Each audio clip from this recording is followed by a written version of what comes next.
नमस्कार दोस्तों। तो आज हम बात करने वाले हैं विजय माल्या के बारे में। ये वही विजय माल्या हैं जो कि सहारा इंडिया से सारा पैसा लेकर चले गए थे दूसरे देशों में।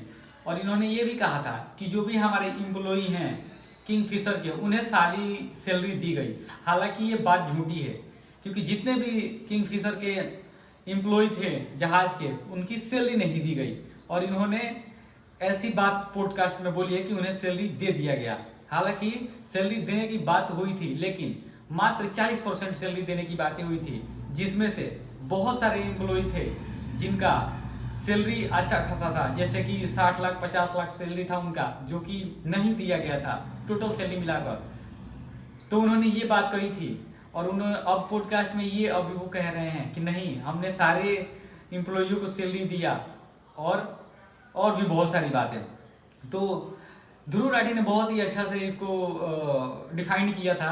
जो अगर आपको इतना ही इन बातों को शेयर करना है, बताना है, तो अच्छे पत्रकारों के पास जाइए, जो सच्चे पत्रकार हैं, जैसे कि रवीश कुमार हो गए, और भी एक दो जो हैं, उनके पास इनको जाना चाहिए था। लेकिन ये एक यूट्यूबर के पास गए और वहाँ पे ये सारी बातें कही। ये न्यूज़ चैनलों के पास भी नहीं गए। क्यों नहीं गए? क्योंकि न्यूज़ चैनल वालों ने ही इनके बारे में इतनी सारी बातें बता दी थी, और इतना प्रोपेगेंडा फैला दिया था, और इतना इनको बदनाम कर दिया गया था कि किसी भी चैनल में नहीं गए, किसी भी न्यूज़ वाले के पास नहीं गए अपनी बातों को रखने के लिए। तो ये एक यूट्यूबर के पास आए, और यूट्यूबर के पास आए तो इनका इंटरव्यू हुआ, तो उसमें बहुत सारी बातें खुलकर आई कि अगर मैं चोर होता तो मैं बता के क्यों जाता। ये बोल रहे हैं कि मैं अपने देश के कुछ लोग हैं, वो फाइनेंस मिनिस्टर हैं, उनको मैं बता के गया। हालांकि ये बात झूठी है। शायद अगर ये सच्ची बात होती तो ये पहले बात आई होती, या खबरों में आई होती, पेपर में आया होता, लेकिन ये नहीं आया था।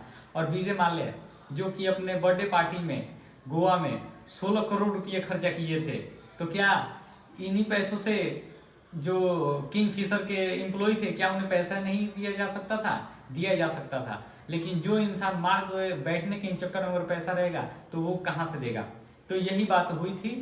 तो बहुत सारी ऐसी बातें खुल के आई वहाँ पे पॉडकास्ट में, जो इन्होंने बताया कि हमने पैसा देने की कोशिश की, पूरा पैसा वापस देने की कोशिश की, लेकिन सरकार ने हमारे अकाउंट को फ्रीज कर दिया था, तो इसके वजह से हम पैसा दे नहीं पाए। हालांकि ये सारी बातें झूठी है। अगर आप पैसा दे पाते तो सरकार आपकी पूरी संपत्ति जब्त नहीं कर लेती।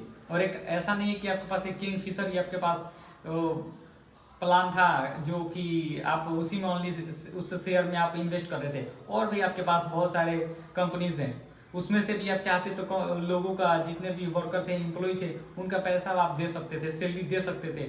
सुनने में ऐसा भी आया था कि 8-8 महीने की, 7-7 महीने की लोगों को सैलरी नहीं दी गई, और वो लोग काफ़ी हंगामा भी किए पैसे के लिए, अपने सैलरी के लिए, लेकिन कुछ भी नहीं सुना गया। और उसके बाद से आप देश छोड़ कर चले गए थे। तो इस पर उन्होंने ये कहा कि हम देश छोड़ के गए थे तो फाइनेंस मिनिस्टर को बता के गए थे। हालांकि ये बात झूठी है। ये पेपर में आउट नहीं हुआ था, कहीं भी किसी चैनल ने भी नहीं दिखाया था। और किसी चैनल के पास ये इसलिए नहीं गए कि इनकी इतनी बेइज्जती कर दी है चैनल वालों ने, न्यूज़ वालों ने, कि ये वहाँ जा नहीं सकते। इसके वजह से मुझे लग रहा है कि ये पॉडकास्ट में आए थे और वहाँ पे अपना इंटरव्यू दिया।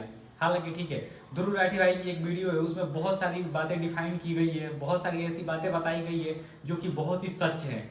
और विजय माल्या जो अपने बर्थडे पार्टी में 16 करोड़ रुपये खर्चा कर सकता है, क्या वो अपने एम्प्लॉइयों को पैसा नहीं दे सकता है? दे सकता है। लेकिन वो इंसान पैसा मारने के चक्कर में था, और पैसा मार के दूसरे देश का नागरिकता लेकर वहाँ पे वो बसना चाहता था। हालांकि बाद में जब कंपनियां डूबने लगी या प्रॉफिट में गया, तो वो अपने देश चले आए। तो ऐसी बहुत सारी बातें थी। तो आपको क्या लगता है कि सहारा इंडिया जो पैसा लेकर भागा था, वो पैसा मिल पाएगा? नहीं मिल पाएगा मुझे लगता है। लेकिन उसने, विजय माल्या ने ये बात कहा उस पॉडकास्ट में, कहा कि मैं पैसा रिटर्न करना चाहा, लेकिन जो सरकार है, गवर्नमेंट है, फाइनेंस वाले, वो हमारे अकाउंट को फ्रीज कर दिए थे, ब्लॉक कर दिए थे, और हम लोग उसमें से पैसा नहीं निकाल पाए थे। और बहुत सारी पैसा इन्होंने ले रखा है कंपनियों के नाम पे, इन्हें अपना साइन लेटर कि हम कंपनी चलाने वाले हैं, कंपनी को शुरू करने वाले हैं, लेकिन ये लोग नहीं किए हैं, वो पैसा मार के बैठ गए।